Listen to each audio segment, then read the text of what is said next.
This week, a tweet went viral which appeared to show a written test for a 10-year-old schoolchild in which they were quizzed on gender identity ideology. In order to get the right answers, the child has to show that they support the ideology, even though it's a belief system held by a tiny minority of the population. Now, I've been in touch with the person who posted the tweet, but for understandable reasons, she doesn't want to reveal the name of the school. That being the case, I cannot verify its authenticity.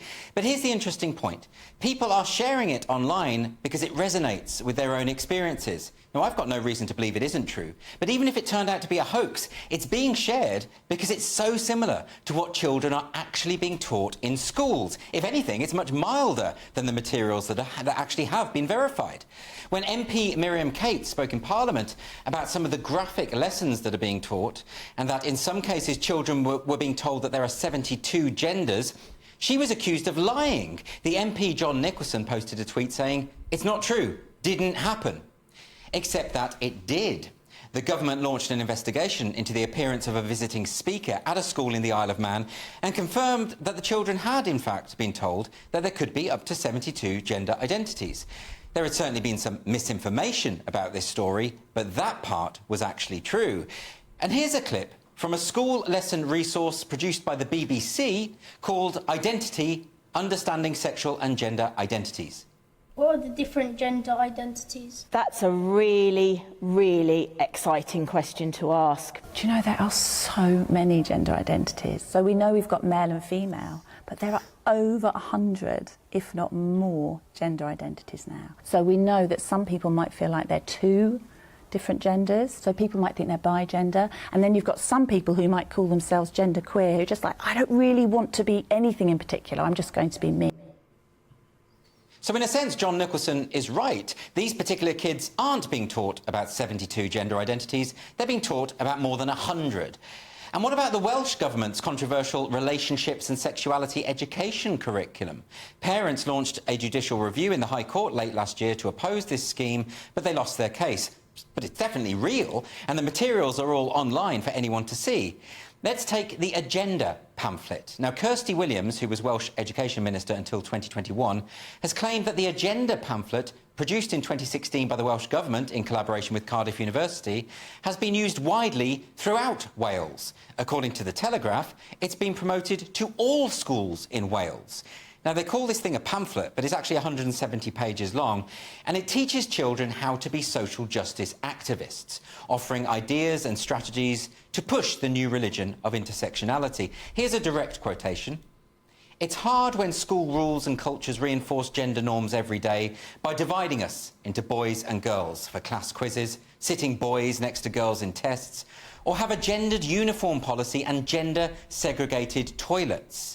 The UK government is now producing guidelines to make clear that a boy cannot identify his way into girls' toilets facilities, so it will be interesting to see how the Welsh Government deals with that." Anyway, this Agenda document also describes the Mixed Muffin Gender Berry Challenge, where the pupil activists make some muffins with blueberries inside to represent masculinity and some with raspberries inside to represent femininity, and there are some mixed flavoured muffins to represent gender neutrality, and then staff are then asked to break open the muffins and then stand by coloured balloons that match the muffins. I mean, it all gets very confusing. Basically, there's a lot of muffins and balloons to make some kind of inane point. It sounds quite expensive, it's certainly a waste of time, and it's utterly surreal. There's also another version of this particular Agenda pamphlet. This was produced in 2019, and it was aimed at teachers of 7 to 11-year-olds. Now, this defines gender identity as a person's inner sense of self. Gender identity does not necessarily relate to the sex a person is assigned at birth. Feelings about gender identity start early, around the age 2 or 3, which is strange because gender identity is a highly contested concept. Very few people believe it exists. So why doesn't this government document point that out? And why is it using pseudo-religious language, such as saying sex is assigned at birth? And anyway, why is the government producing lengthy documents in order to create activists as young as 7, featuring exercises such as Gender Watch Bingo, which preaches gender identity ideology and, perhaps even more seriously, the value of equity over equality, which is an explicitly political goal. But of course, it's not just Wales. I spoke to one parent in London who showed me evidence that her 6-year-old is being shown material that is definitely not age appropriate as part of a relationship and sexuality course. In an email exchange that I have seen myself, the staff member explains that such courses are part of the national curriculum and therefore mandatory. But why does a 6-year-old need to know about sexual relationships? And the thing is, while activists continue to deny that this is going on, anyone can check for themselves. For instance, Twinkle, which is a hugely popular educational publishing house, which provides materials for teachers. Many of its resources are online. It creates worksheets aimed at primary school children, which unambiguously promote gender identity ideology. And of course, there's nothing wrong with discussing the various belief systems that exist in society, whether they be political, ideological or religious. But the teaching in schools of highly contested beliefs as though they are fact is almost certainly in violation of Section 406 of the Education Act 1996, which prohibits the promotion of partisan political views in the teaching of any subject.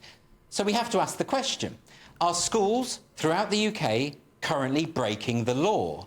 And if so, what do we do about it?